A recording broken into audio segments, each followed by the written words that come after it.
الحمد لله رب العالمين والصلاة والسلام على رسوله الكريم محمد وعلى آله وأصحابه أجمعين. أعوذ بالله من الشيطان الرجيم. بسم الله الرحمن الرحيم. إن الذين لا يرجون لقاءنا ورضوا بالحياة الدنيا واطمأنوا بها والذين هم عن آياتنا غافلون. صدق اللہ العظیم.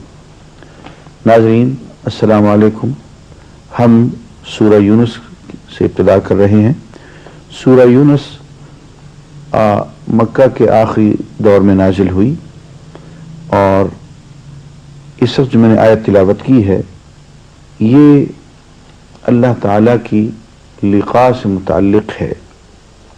پہلے بھی عرض کر چکا ہوں کہ انسان کی زندگی کا اصل مقصد اللہ تعالیٰ کی ملاقات، اللہ تعالیٰ کا دیدار اور اللہ تعالیٰ کا قرب ہے. ہم ذرا سی بات پہ نقصان ہو جائے تو کہتے ہیں انا للہ، ہم تو اللہ کے ہیں، وَإِنَّا إِلَيْهِ رَاجِعُونَ، ہم اسی کی طرف لوٹ کے جا رہے ہیں.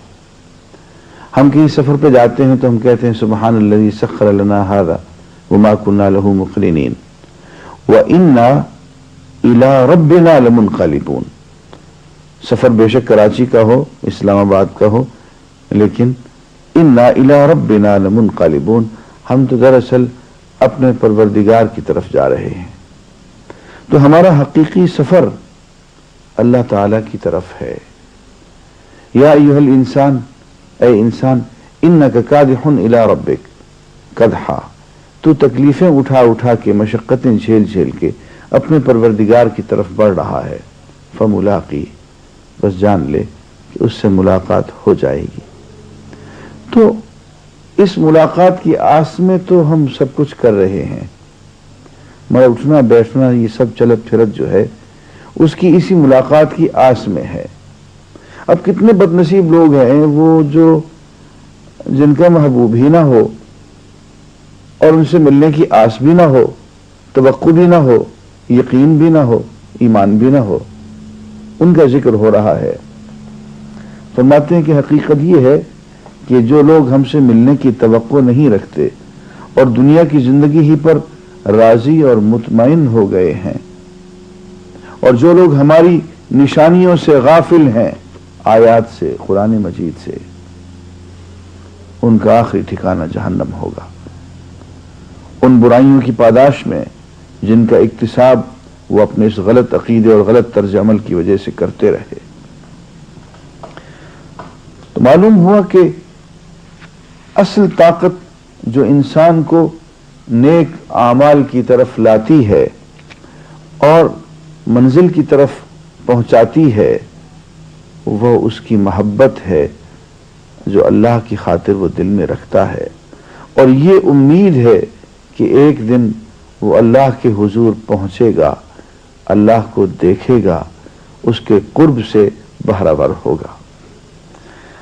یہ یقین کی دولت ہے، اور یقین کی دولت اگر مل جائے تو اس دنیا میں اس سے بڑی دولت کوئی نہیں. سنیں تہذیب حاضر کے گرفتار غلامی سے بتر ہے بے یقینی. یہ بے یقینی وہم و گمان میں الجھے رہنے کی کیفیت کو کہتے ہیں. قرآن مجید وہم و گمان کی کیفیت کو اچھا نہیں سمجھتا، اور انسان کے اس علم کو جو وہ حواس محسوسہ سے آگے نہیں لے جا سکتا اس کو وہم و گمان کا علم کہتا ہے. دیکھیے سورہ یونس کی آیت نمبر 37 میں ارشاد ہے کہ حقیقت یہ ہے کہ ان میں سے اکثر لوگ محض قیاس و گمان کے پیچھے چلے جا رہے ہیں، حالانکہ گمان حق کی ضرورت کو کچھ بھی پورا نہیں کرتا. جو کچھ یہ کر رہے ہیں اللہ اس کو خوب جانتا ہے. اور یہ قرآن وہ چیز نہیں ہے جو اللہ کی وحی و تعلیم کے بغیر تصنیف کر لیا جائے، بلکہ یہ تو جو کچھ پہلے آ چکا تھا، جو کچھ پہلے نازل کیا جا چکا تھا، اس کی تصدیق اور الکتاب کی تفصیل ہے۔ اس میں کوئی شک نہیں کہ یہ فرمانروائے کائنات کی طرف سے ہے۔ کیا یہ لوگ کہتے ہیں کہ پیغمبر نے اسے خود تصنیف کر لیا ہے؟ کہو اگر تم اپنے اس الزام میں سچے ہو تو ایک صورت اس جیسی تصنیف کر لاؤ اور ایک خدا کو چھوڑ کر جس جس کو بلا سکتے ہو مدد کے لیے بلا لو۔ اصل یہ ہے کہ جو چیز ان کے علم کی گرفت میں نہیں آئی اور جس کا معال اور انجام بھی ان کے سامنے نہیں آیا، اس کو انہوں نے خواہ مخواہ اٹکل پچو سے جھٹلا دیا۔